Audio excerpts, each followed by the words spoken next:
Welcome into sportsbookreview.com. I'm Gary. And I'm Chris. And this is the college football show opening lines for week number 8.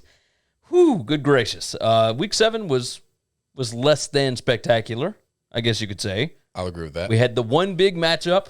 We'll do a quick recap here in just a second, of course. But, yeah, we're ready for week 8 because the Big Ten is officially back. The Mountain West is officially back. That's right. We have football after dark this week. We got some good stuff going on. The slate is jam-packed. We have got a ton of stuff to talk about. Obviously, we don't have enough time on this show to talk about every game. Yes, sir. So if you want to reach out to us, you can always do that. We'll tell you how to do that here momentarily. First things first, head on over to sbrpicks.com/NCAAF. That is where you can find all of our college football content for the entire season. We have done a good job thus far, I would like to say.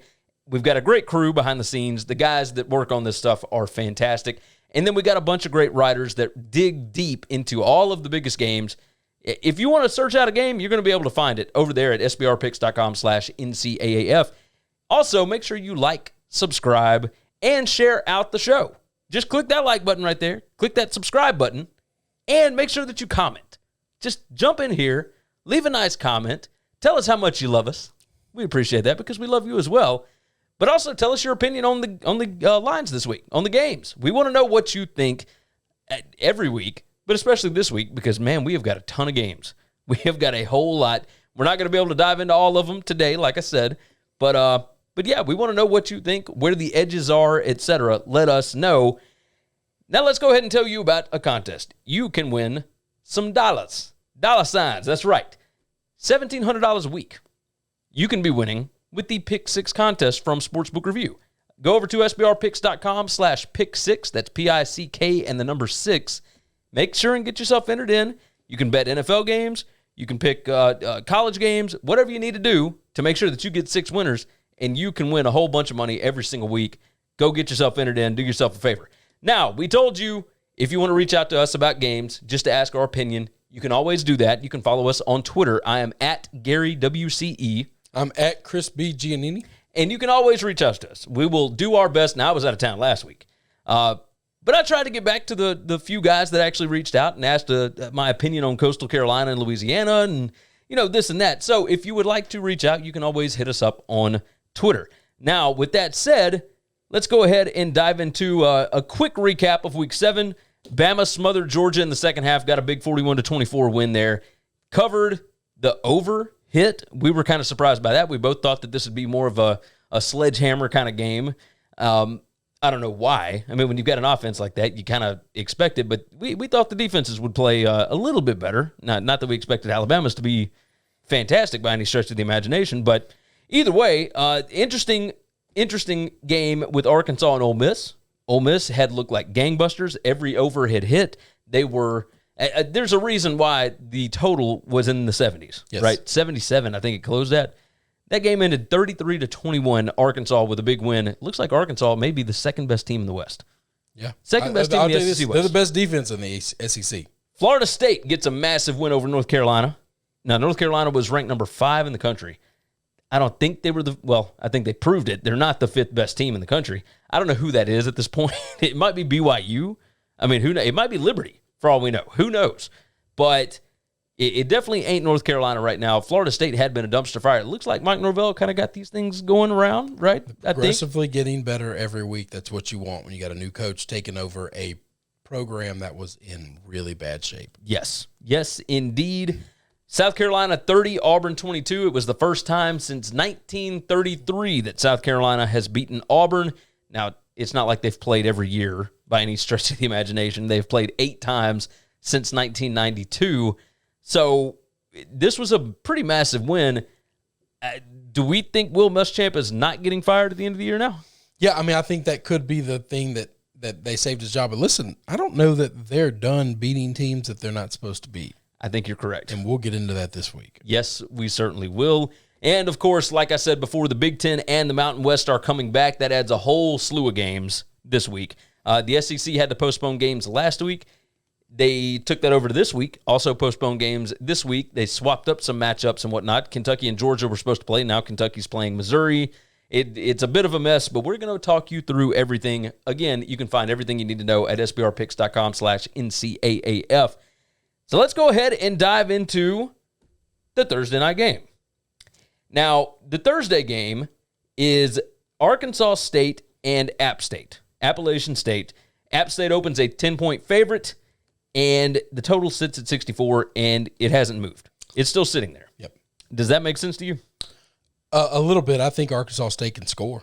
They can absolutely Now, score. we haven't seen App State play in over a month. Well, I don't think it's been that. I think it's been like 3 weeks. But it's been a little while. I feel like it's been forever since they've stepped on a football field. Arkansas State fired their defensive coordinator and another defensive assistant. I don't know that last affects anything about this game. I don't know how they could have played worse. Well, they can't play worse, but whoever's taken over those roles, those jobs, they're just making less money than the people they fired, and they're not gonna get any better.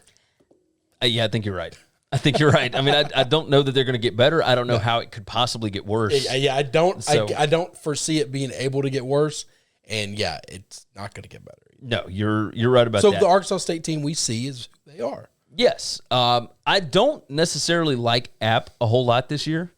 They just have not impressed me in the small sample size that we've got. They hadn't me either, and I don't remember enough about what they look like because we've watched so much football between the time they last played. Agreed. Arkansas State does have a lot of returning production from last season, and they have already played a ton of games this year. App, they did not return a bunch on defense. That might be a little bit of an issue here. Like the continuity as far as the coaching staff goes and the quarterback, that's good. One thing that you and I have talked about off the air is, hey, you want that experience from the players. That's one big thing that we've noticed this season. It seems to be the teams that are underperforming are very young teams. Yes. And the teams that are overperforming are very veteran teams. A lot of juniors and seniors, underperforming teams, don't matter how talented they are. 4 and 5 stars all over the field for Auburn and LSU. But they're all sophomores, are freshmen. And they're just not playing well. Yeah. I would tend to lean Arkansas State here. I think so too. Yeah. I think so too.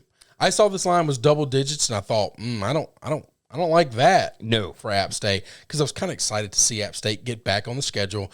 I wanted to play them because we like betting App State and they are a lot of fun. And I just thought, I might be going the other way on this one. Yeah, I agree with you. Friday, October 23rd, let's go ahead and talk about Tulsa and South Florida. Now, Tulsa did not get to play last week because of COVID issues with Cincinnati.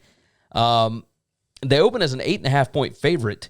The line has jumped to 9.5. People do not like South Florida, even though South Florida showed a little bit of a pulse against Temple last week. A little bit. They finally got that offense going. It had been problems there. And I think it's going to take Jeff Scott a long while to get that program back to where it needs to be because, I mean, Charlie Strong just kind of ran it into the ground a little bit. It's pretty tough. It was a tough way to go, but you will always be able to get talent at South Florida. Correct. The coaching staff, I think, is good there.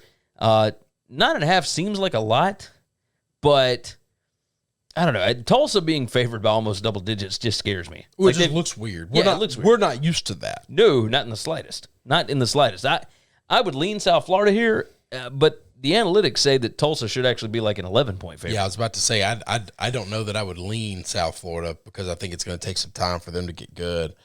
I don't know enough about this Tulsa team to. I really wish we could have got that Cincinnati game in.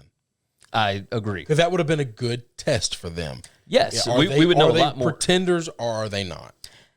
Moving on, 387, 388 rotation numbers: Illinois and Wisconsin. Now we're not gonna really discuss it. We'll talk about it more on Tuesday's show because they took the game off the board. Yeah, the line is off the board across all books. It opened at 23.5, and then just a couple hours later, it's like all the books have taken it off. I don't know what's going on there. So obviously there's some information that we don't have privilege to, and so and I've looked. Yeah, we're Googling, we're searching, we're doing everything we know how to do, asking people that we kind of think are in the know.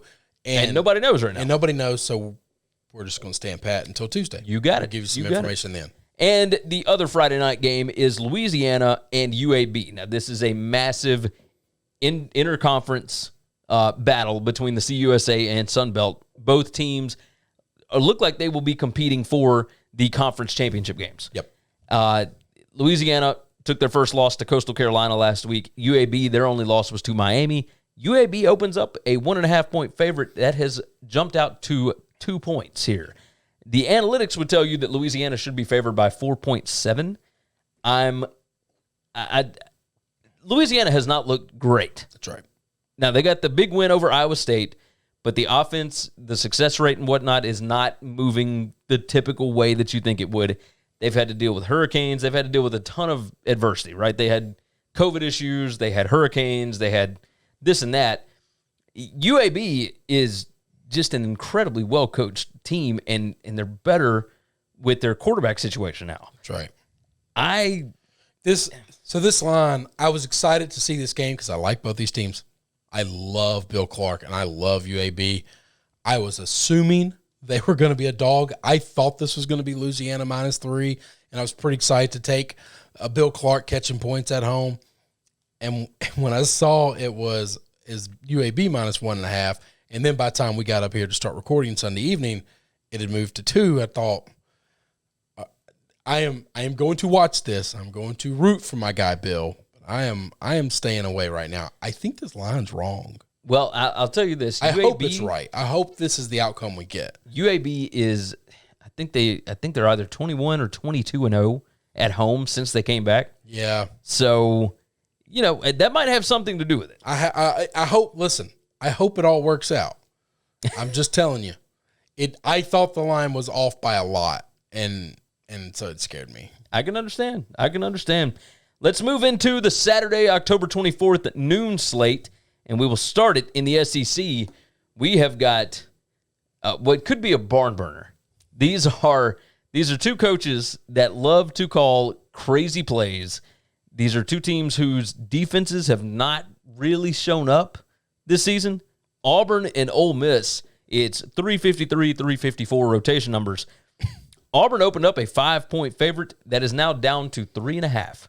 Yeah, that number 5 was just wrong. Yes. It doesn't matter the outcome of this game. You cannot open Auburn as a 5-point favorite after what we saw this Saturday. The total is 65 on this, and I think that makes sense.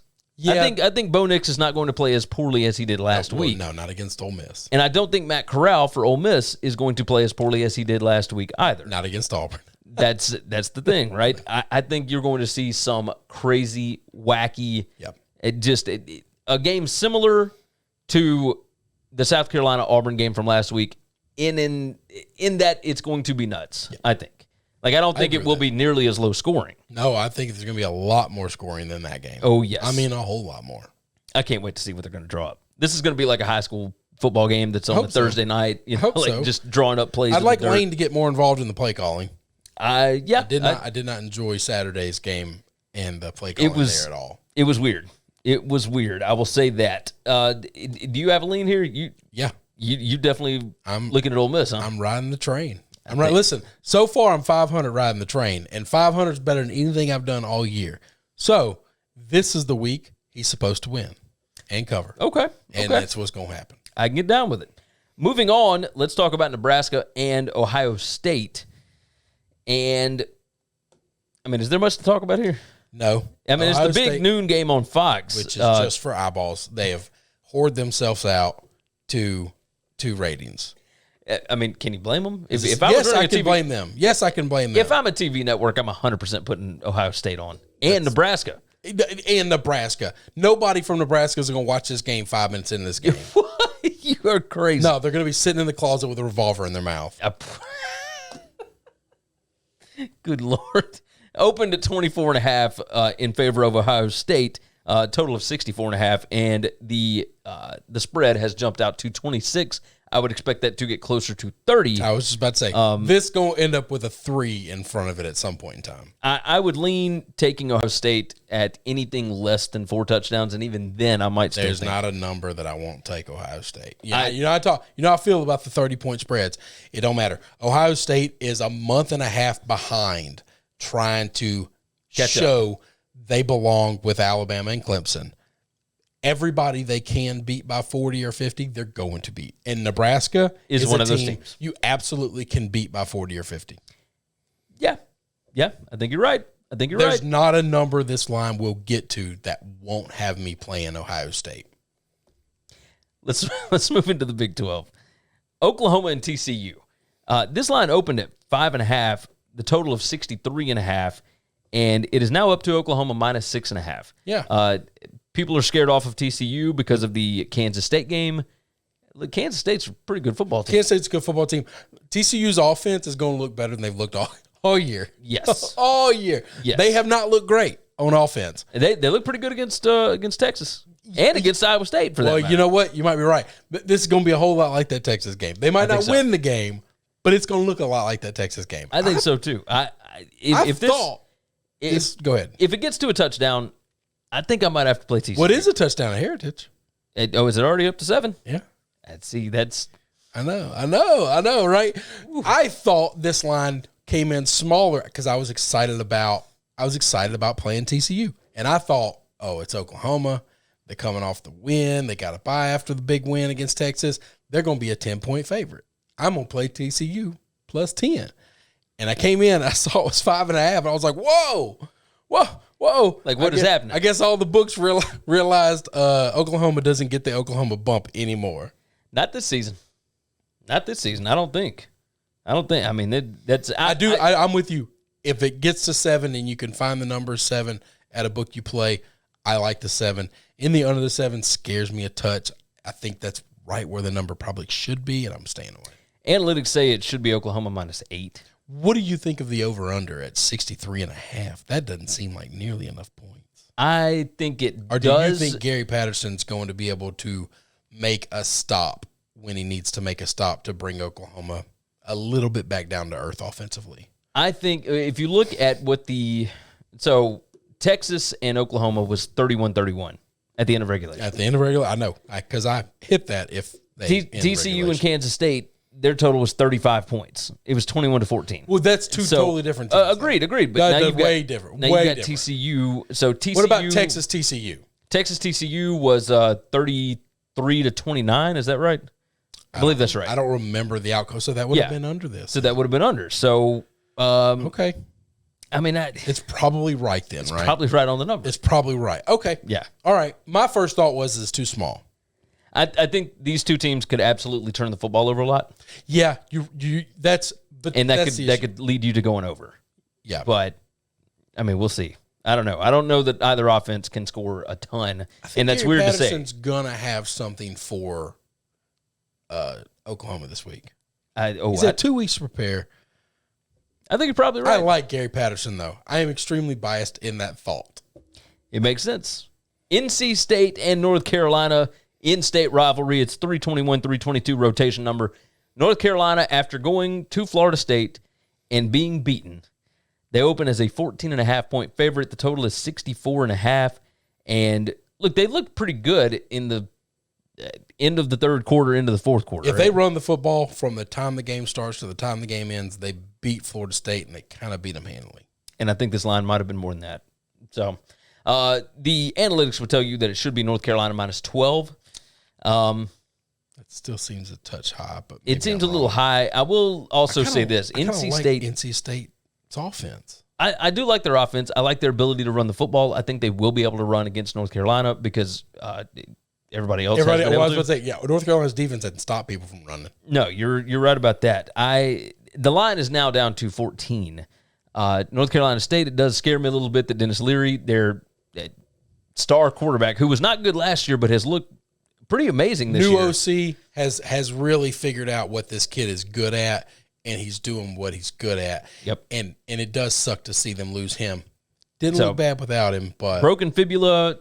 He's out like 4 to 8 weeks. Oh no, he's done with the season. Yeah. Yeah, he's done. So, but their backup quarterback position has looked okay. Yeah. I mean, I would probably lean NC State here, I guess. Right now, as long as it stays over 2 touchdowns, yeah. If it gets under 2, I get a little nervous. I do think at some point NC State will come, or North Carolina will be fired up. 1, because it's an in-state rivalry. That's right. And 2, because they went out and looked like dog crap against Florida State. The biggest issue is at some point in time they have to realize, because this is 2 weeks in a row, they run the football down people's throats. But at some point in time, they just stop running it. I don't know if they're bored and they want to do more creative things or what, but do what you're good at.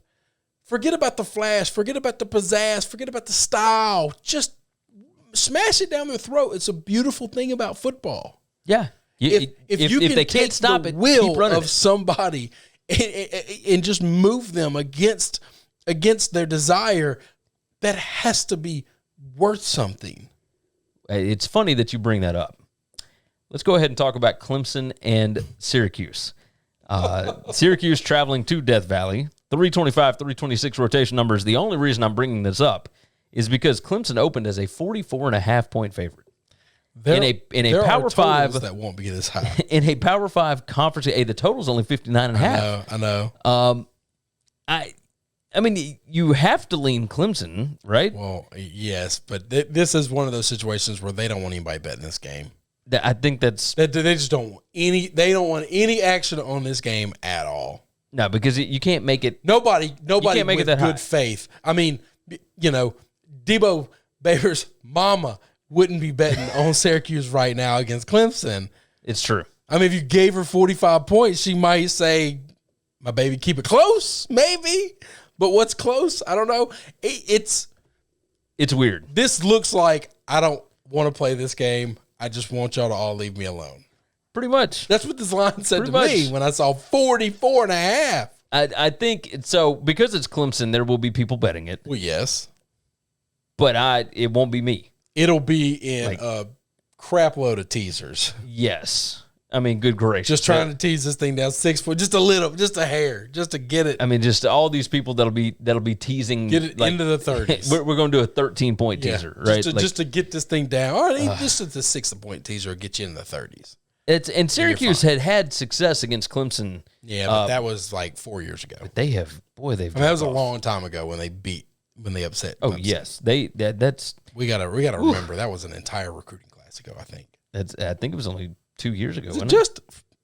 No. I guess it was 3 years ago. I guess 2020 just feels like it's lasting forever. I feel like that was 4 or 5 years ago. I feel like that was a long time ago. It feels like a really long time ago, and it really wasn't. Let's move into the afternoon slate now. We'll kind of roll through some of these. 319, 320 rotation, Alabama and Tennessee from Knoxville. It's the 3:30 p.m. Eastern Time game on CBS. Alabama opens a 20-point favorite, total of 64. That is now down to 19.5.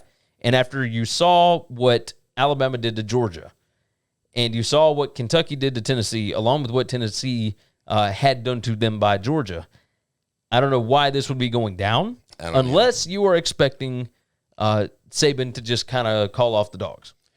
Maybe. But Tennessee's quarterback situation is bad. Is awful. Now, I understand it was a close game last year. Now, yes. Tua ended up missing half of the second quarter and all of the third and fourth quarter.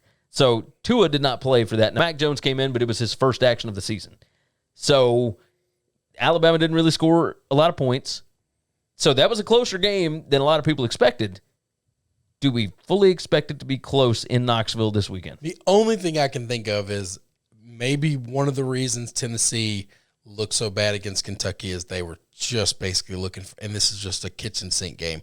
What are the chances that Lane, Kirby, Will, Pruitt, like all these former Saban, Jimbo, what are the chances that they have a big pool to where the first one to beats him, and every time you don't, you got to put like 10 G's in the pool, and this thing's up to a couple $1 million. I mean, what are the chances that exists between these ultra wealthy individuals?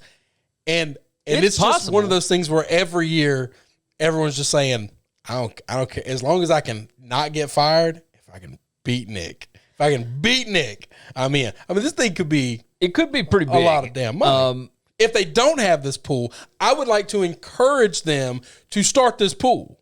I do like that idea. I'll hold the money. I do really like that idea. I can be trusted with large sums of money. I assure you of that. They are. I'll keep it necessary. No, Lane Kiffin did say that they've got a group text. Chat. We know they got a group chat. We know they all talk. I don't know, man. I'm gonna need somebody to do some digging to see if they got a pool going. Do they got a? Hey, we know everybody loves to gamble. Do they got a joint bank account between all those guys? And every couple of weeks, just a large influx of Just everybody tossing in money. Just everybody tossing in money. And then whoever wins gets to change the password. That's right. That's right. Cash out. Oh, good Lord. All right, let's move into the Big 12, and we're going to roll on with Baylor and Texas. The Longhorns, last we saw of them, they were losing Red River. That's not good. Everybody's talking about Tom Herman's job. That's also not good. That is not what you want to be hearing, especially this early in the season.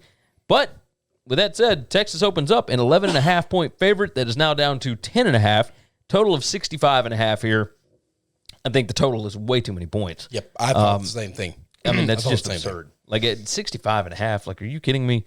I think Baylor's got more defensive talent. I don't think Texas's offense can get out of their own way. Agree. And I don't think that Baylor's offense is really, really good. I don't know. We're going to see Charlie Brewer have a good day. Maybe. No, I don't think maybe. I don't think Texas defense is stopping anybody. Maybe you're right. I mean, this is an in-state rivalry. This is one of those, like, everybody comes for Texas.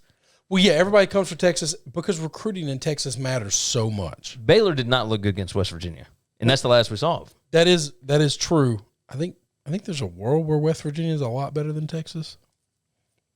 I may be wrong on that. I might be wrong on that. Don't hold me to that, Texas fans. Y'all, I know. I'm sorry. I mean, it's like maybe I don't know. I don't know what's going on with Texas. You don't think that world exists? No, I think it exists. It can exist. I'm not saying it's definitive. I think the world does exist where West Virginia does have a better defense than Texas. Yes. So I could certainly see that. I don't know, man. This is a strange one. I would definitely lean Baylor here. This 10.5 just seems like way too many points. This seems like a situation where I only can either play Baylor or not play the game. Yeah. There's no way Texas has shown me in the Big 12 against anybody not named Kansas, they can't be double-digit favorites against anybody. That's not to say they won't beat anybody by double digits. They won't cover those lines. They can't be trusted to be a favorite before the game starts as that. Anybody not named Kansas. Is there any team in the Big 12 where you would put them as a double-digit favorite and think that's the right number? I'm trying to think. I would have said Texas Tech, but I don't think so. But no, Texas Tech played them to overtime to a standoff. No, I don't think there's anybody that Texas should be a double-digit favorite over in the Big 12. Conference outside of Kansas. That's just not the right number. I agree, and I know everybody was fighting on me on Saturday for saying I agree too much, but I really do agree with you. I appreciate a lot of the time. I do appreciate the fact that you agree with me. We had people commenting about it, and I was like, "Damn, y'all! Come on!" Like sometimes I just do agree. Like you make valid points sometimes. You do a good job. You carry the show. I try. You can't criticize him. It's a franchise. Let's move into the Big Ten. Okay. That's what I'm talking about. All right. Iowa and Purdue, 343, 344 rotation numbers. Iowa opened a 4.5-point favorite, total of 53.5. It's nice to get totals back in the 50s, right? Yeah. It's nice to see that again. 3:30 p.m. Eastern Time on the Big Ten Network. That line is now down to 3.5. Jeff Brom, the head coach of Purdue, has tested positive for COVID-19, and it appears that he will be out for this game. I love Jeff Brom, too. I'm trying to figure out if that is worth the spread. Like the spread wouldn't be going down because of that. Well, so there's two things at play here. One, Iowa has like several former players that have filed a $20 million lawsuit. I was just about to say, do you think the distraction of the lawsuit, because it's not just against the school. It's against Kirk Ferentz. Is named in the lawsuit. So that's what I'm curious about. He is being sued personally.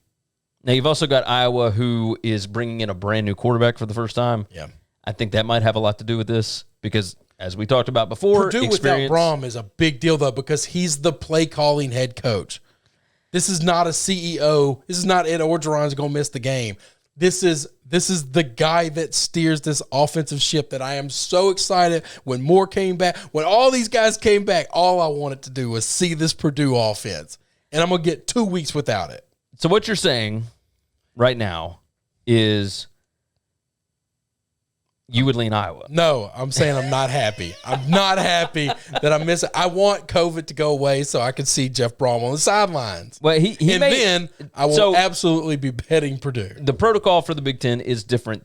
Well, for the coaches than it is for the way players. Different than the players, which I think is bullshit. By the way, it's a 10-day deal. And then if you are asymptomatic and you have no fever and no you symptoms test for negative, 24 hours and you get negative, you're good. Yep, then you're all good. So, I mean, I'm sure that they will do, if he really has no symptoms, they will do the same thing as Nick Saban and whatnot, where they've implemented this thing where, okay, if you're asymptomatic and you think it's a false positive, you feel like you've done everything correct, you test negative 3 times in a row. I mean, we'll see. The Big Ten feels really good about this antigen testing that they're doing. Yeah.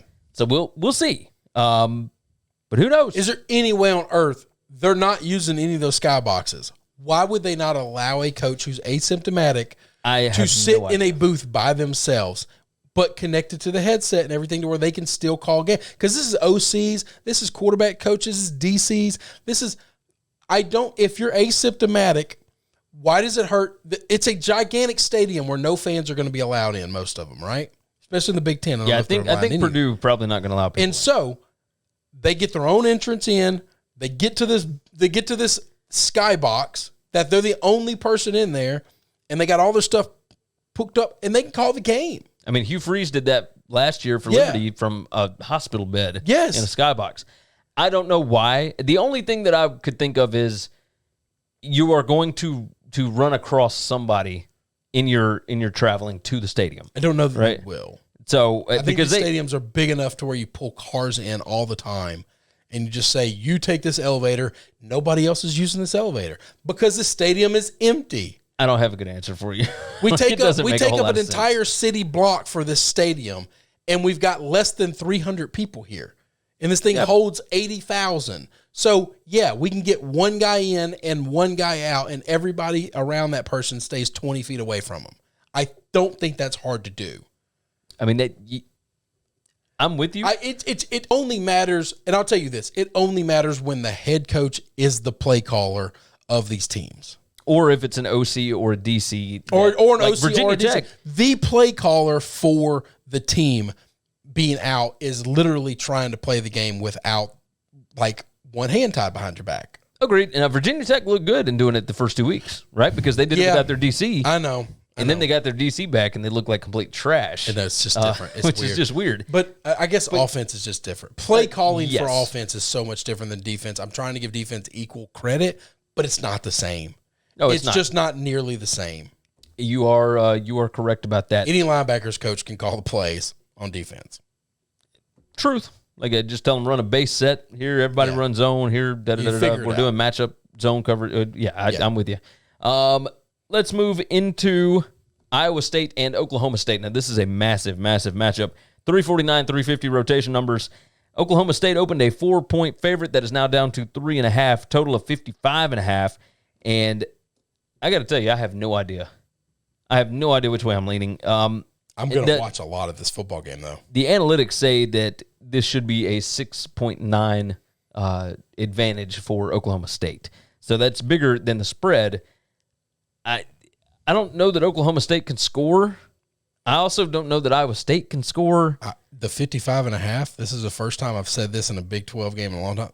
This looks like a super under. It really does. It really does.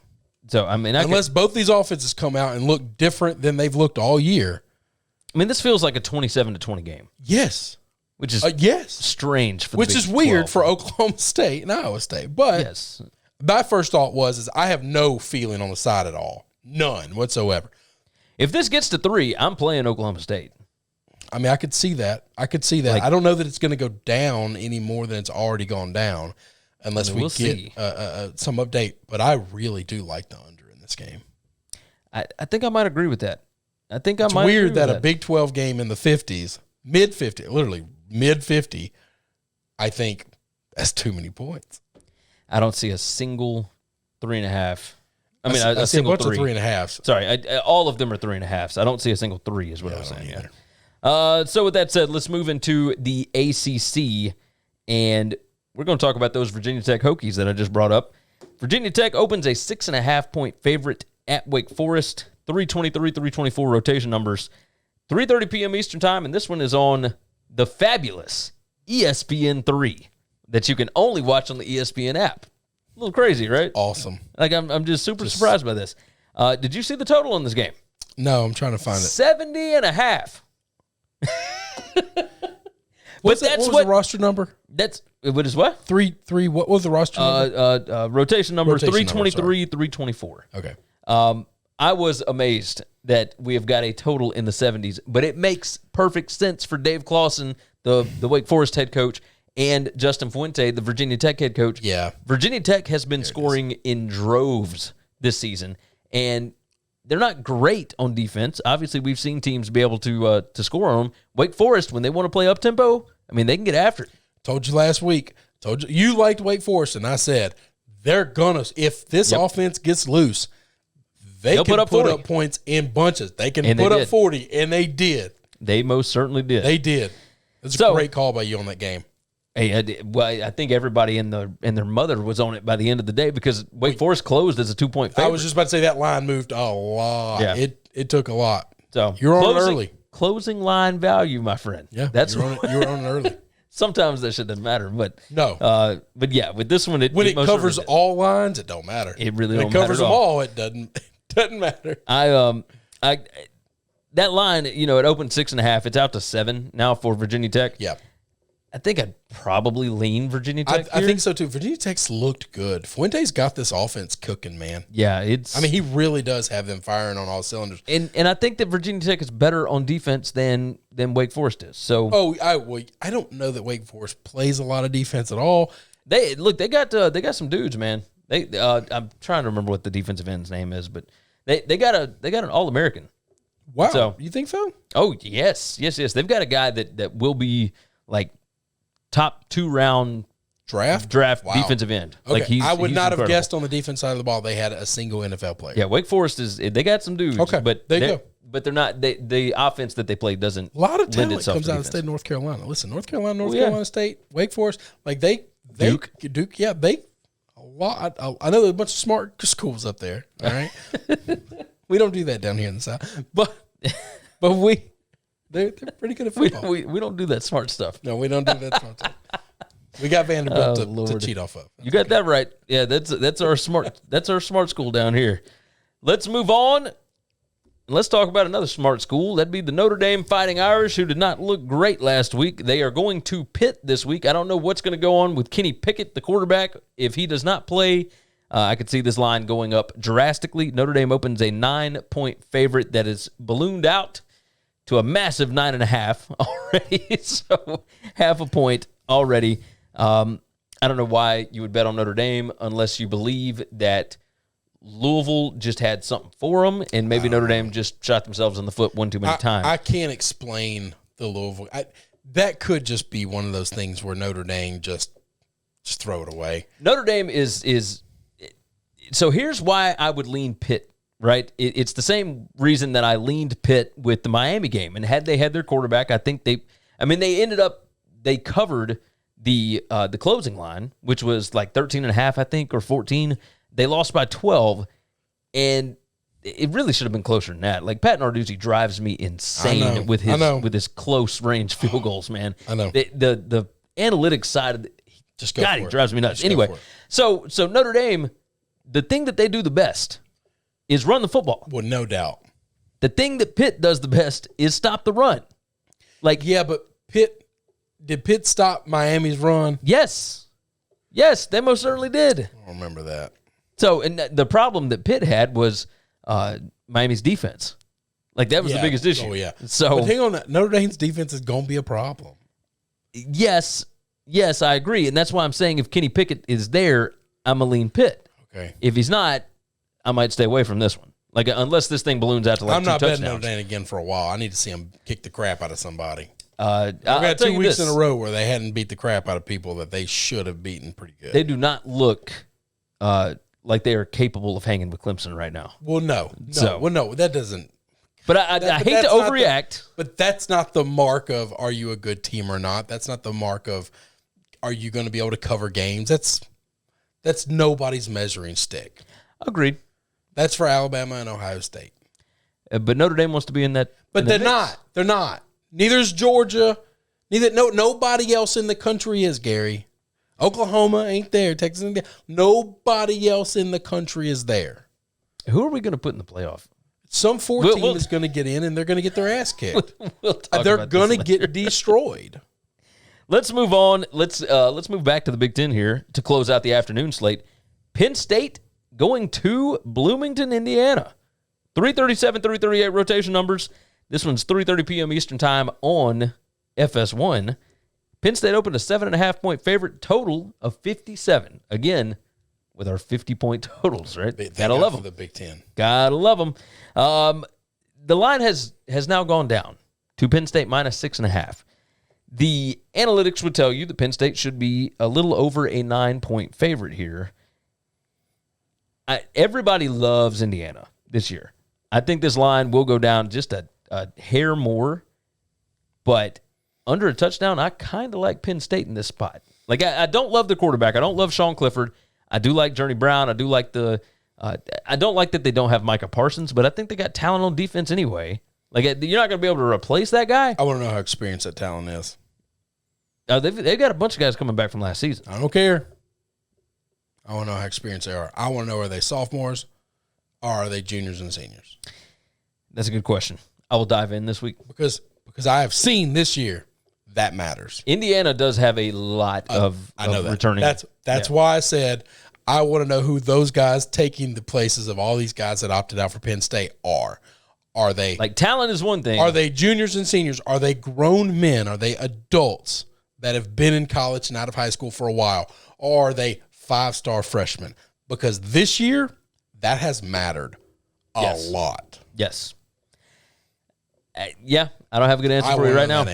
I don't have a good answer for you right now. I will tell you that I would lean Penn State here. Why do you think this line's gone down? I don't have a good answer. I think there's a lot of hype on Indiana this year. Okay. People love Tom Allen. They love this Indiana team. The quarterback, Michael Penix, that's coming back. I think that's what a lot of I don't know the answer. I'm asking a question because I legitimately don't know the answer. I'm not trying to say. Yeah, I mean, I think it's 6.5 across the board. It is 6.5 across the board. It's dropped a point. Now, I do think it's strange that, we're sitting at 100% of the tickets. Yeah, nobody's bet on Indiana, and it's gone down. And it's dropped. Like, that's weird. But it's still early in the process. These lines have only been out for a few hours. What the percentage is today is irrelevant. Yes. This thing could be 70-30 the other way come Wednesday. No, you're right. I don't know. But I have no feel in this game. I have no feel in this game. I want to know the answer to the replacements for Penn State because I've seen teams that were supposed to be pretty good, and they've got nothing but 4 and 5 stars on their roster. And then they come out and look like garbage. And they suck. And it's because all those 4 and 5 stars are sophomores, are freshmen. And they don't know how to play college football without a full off season of real practice. This feels a little bit like the Kentucky Auburn game, where there's a lot of hype on Indiana, but Penn State is just drastically more. But Penn State is playing on the road here. I don't know, man. I'm going to research that one. I'm going to research it a lot more. Let's move into the Saturday evening slate, and let's talk about your boys. You ready? You ready to discuss this? Yeah. South Carolina heading to Baton Rouge. 361, 362 rotation numbers. LSU opened a 7.5-point favorite. Now it is down to 6.5. It's the 7 p.m. Eastern Time game on ESPN this week. LSU had their game against Florida postponed last week. Coach O and Bo Pelini and that whole bunch, they get to do it all over again this week against the South Carolina team coming off of maybe the biggest win that they've had, well, since the Georgia game last year. Yeah, since Georgia last year. A massive win. Big win. They have looked incredibly efficient. Yeah. LSU, we know, can score. Score. Do we know if Miles Brennan's going to be playing this week? I would be shocked if the injury didn't seem bad enough. Ode said he wouldn't have played against Florida, but it didn't seem like and we still don't even know what the injury is. This is what I hate about college football. That's why you like the pros. Answers. These guys are responsible for giving out accurate, which are not accurate all the time, but at least we have some type of injury report. So LSU, I'm pretty sure this line is assuming Miles is going to play. You can't give this line if we're going to start one of the 2 freshman quarterbacks. So it's down to 6.5. Now, you loved South Carolina at 7.5. I did. Do you still love South Carolina at 6.5? I think so. You think? I think there's a world in which the wrong team's favored. Good. Great. And in Baton Rouge at night? But I don't know that matters, Gary. What, all 18,000 strong are going to be crazy? Woohoo! I've just, like, this is bizarro world for me. Not from what you're talking about, but just the idea that South Carolina, under Will Muschamp, could be a better football team than LSU the year after LSU wins a national championship. That is insane. Going off of what I've seen so far. And I'm with you. I've seen the same thing. That's all I can judge it on. One team is incredibly efficient. The other team makes zero adjuststants. Well, no, we're very efficient offensively. Yes.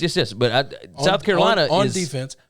South Carolina is efficiently on offense. Efficient South Carolina's on offense run game is going to run the ball down our throat.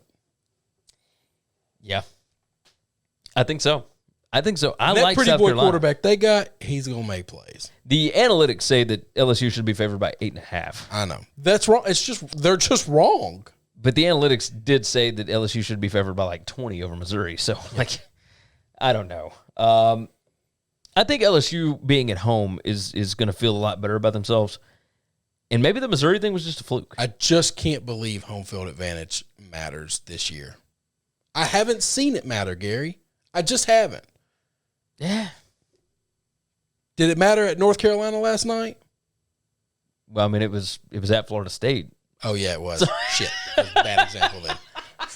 That was really it might have, the worst example I could have pulled out of my butt. Okay. It didn't happen, or it didn't help Tennessee, but that was an early game. It's a night game. Like, I think it might have helped Alabama against Georgia a little bit. I think it might have helped. It definitely helped Arkansas.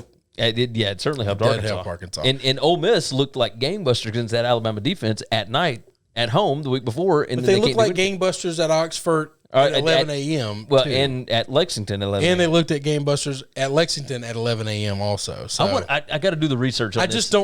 I don't think home field advantage has really actually mattered. I mean, we'll see. I need to see upsets happening at home. Like Florida State? Like Florida State. That's the worst possible scenario I could have pulled out of all the games that have been played so far. That's the worst. Let's talk about another home team upset, possible late night, well, not late night, but an evening slate game. And that would be 386, 385 rotation numbers. Minnesota hosting Michigan. Michigan opens a 3-point favorite. It is all the way down to 2.5 now. You can find 1.5. Really? 2 places, 1.5. You can get 2. Man, okay. Yeah, you can find 1.5. Minnesota is getting built. A lot of people love PJ Fleck. I know they do. And people really hate Harbaugh. And here's the thing, though. That's the thing. Michigan lost a ton of dudes last year. I know. This is the problem. That my philosophy is not going to work out well for Michigan. My liking of Michigan. It's going to be rough. It's going to be rough. Didn't McCaffrey No, I think McCaffrey's playing, right? No. I think McCaffrey he opted out? No, I think he's transferring. Like, I think the Joe Milton, right? I believe that's the kid's name. I think he's the starting quarterback. They're talking about he's like the next Cam Newton and all. Like, it's crazy stuff. I would love for him to look like the next Cam Newton. Yeah. I won't be upset at all if that happens. Hey, total in this game, 55. We talked about it. It's the Big Ten. Big Ten? The SEC is the one that jacked us up. All of our opening week totals were in the 50s. Yes. I guarantee you every SEC opening week total was in the 50s. A few might have hit like low 60s. Analytics say that Minnesota should be favored by 3.5. I think that's wrong. You think that's wrong? I think that's wrong. I mean, they return, senior quarterback, Tanner Morgan, I need to know where they return on defense. I need to know where they return on in the trenches. I can pull that up. I care more about those things than I do quarterbacks and skill players. I do think that freshman skill players and sophomore skill players who are elite are doing just fine. Yeah. I might be wrong on that, but I think they're doing just fine. I need to know the people that actually matter in the football games that are front seven, offensive line, people calling plays on defense. I need to know those guys are not 18, 19 years old. I need those guys to be able to drink legally. My lean would be Minnesota here. But even with everybody else going Minnesota. Yeah, I think so. I think I like Minnesota to win the football game. I think it's wrong team favored. Staying away. Game day is going to be in town. I know. Ain't nobody going to be in the stadium. But It is what it is. Moving on, we'll talk about the ACC, and then we got a massive G5 matchup with the AAC. First, though, let's go ahead and hit the ACC. Virginia traveling to Miami, and I got to tell you, Virginia did not look good. No, and if their quarterback is not going to be back this week, this will be do you ugly. think this line is real short? So it opened Miami minus 10.5, a total of 59.5. It's already up to 11, and I think it's about 3 points too short. See, I thought I was thinking 14, but I was also thinking Virginia quarterback not playing. When I saw this number, I thought they think he's playing. I mean, maybe. There's no way on earth you can go to Miami even if he plays with that defense, with the backup quarterback. I think that Virginia's defense cannot stop Miami's offense. Well, I agree with that, but I'm just talking Miami from a defensive perspective. With a backup quarterback, there's no way you can make this number 10. It just well, I will say this: can't be right. The analytics say that Miami should be favored by 10.7. That's crazy. I agree. I mean, I've been as bad as anybody I know picking these games, but it just doesn't seem like that's the. It seems like it number. should be significantly more points, right? It's significantly more. I agree. I think 2 touchdowns is where this number has to start, especially if there's a chance there's a backup quarterback situation going to Miami. Yeah. There's 11 on the board. There's already an 11.5. It seems like a lot of people agree. So I think Miami is going to run them out of the stadium. I do too. So, I mean, Miami can get very creative throwing the football. The offense outside of playing against Clemson has looked very good. I don't know that they have to. This is a lull them to sleep, run the ball 6 yards a touch, get a first down every 2 downs, and just run out the clock and beat them. Just beat them to death. And I mean, it's one of those where play action will work really, really well. Oh yeah, and because then, you can draw the safeties into the line. When you pull after you've ran it 7 times in a row, you drop the bomb. Yeah, and there's nothing they can do about it. No, not in the slightest. Virginia was great last year. They lost a ton of dudes this year. Yep. So very inexperienced football team. While we love Bronco Mendenhall. Yes. But now Bronco's not in a situation at Virginia where every year he's just going to be. This is one of those things where every 4 to 5 years you want to compete. That's true. They're never going to be the team with the academics that you need at Virginia and the just the size of the school and the size of the athletic budget. They're never going to be a year in and year out competitor. They're not in the state of Florida. There're not enough NFL guys coming out of the state of Virginia. It's just not happening. But they can be good every now and then. Every 4 to 5 years, I look for them to really compete because I like Bronco. Yeah. And I think he can build something. But I think he had that last year, and this is year 1 of the reload. And I think gonna be some long weeks. Moving on to the last game of the night for us. Now, there's a ton more games on the slate, and we do get After Dark football. We just don't have time to hit them all. We're struggling to keep this under an hour. So, with that said, we're going to hit on Cincinnati and SMU, 347, 348 rotation numbers. Cincinnati opens a 1.5-point favorite that is now down to 1 point at SMU. SMU is undefeated. Cincinnati is undefeated. This is 9 p.m. Eastern Time on ESPN2, and I think this is going to be a fantastic football game. This is what we had with Alabama, Georgia. You had a really good offense against a really good defense, but SMU, without their star players, I don't know how good that offense is. Now, they were able to put up over 8 yards of play on Tulane. Without them. But they weren't able to score. And they weren't able to get Tulane off the field. I wonder if they'll be able to get Cincinnati off the field. I don't think so. I think the time of possession will be drastically in Cincinnati's favor. Agreed. I don't know which way to lean on this one. I mean, I like Cincinnati. I really wish we could have got that Tulsa game because I feel like I would know a lot more about. My problem with Cincinnati is we have so few data points. Yes, the analytics say that Cincy should be a 5.5-point favorite here. I think that's closer to the right number. I believe that. I believe so? that. This is the first time all day the analytics and I agree on the number. I thought more than a touchdown, more than a field goal, less than a touchdown. I feel like SMU is so good at home, and I understand that home field doesn't matter much. Home field matter. And I haven't done the research on that either this year. Yeah. So I mean, who knows? Who knows? I like Cincy, but also like SMU. I don't know which way I'm leaning here yet. I know you're leaning Cincy. I like Cincinnati, but I liked them last week. I can't, I didn't get to see them play last week. There you go. If we did not hit a game that you wanted us to hit, you can always tweet at us. I am at Gary WCE. I'm at Chris B. Giannini. And, of course, let me give you the rundown again. SBRpicks.com/NCAAF. That is where you can find all of our college football coverage for the entire season. We got great write-ups over there, all of our videos, our YouTube channel, etc. You can find it. Make sure that you like this video. Do us that favor. If you want to enter in the picks contest, that is SBRpicks.com/pick6. It's PICK and the number 6. You can enter in and win like $1,700 in cash prizes every single week. You can bet college games and pro games. It's free. That's right. Go check it out. So enter in the picks contest. Make sure you follow us on Twitter.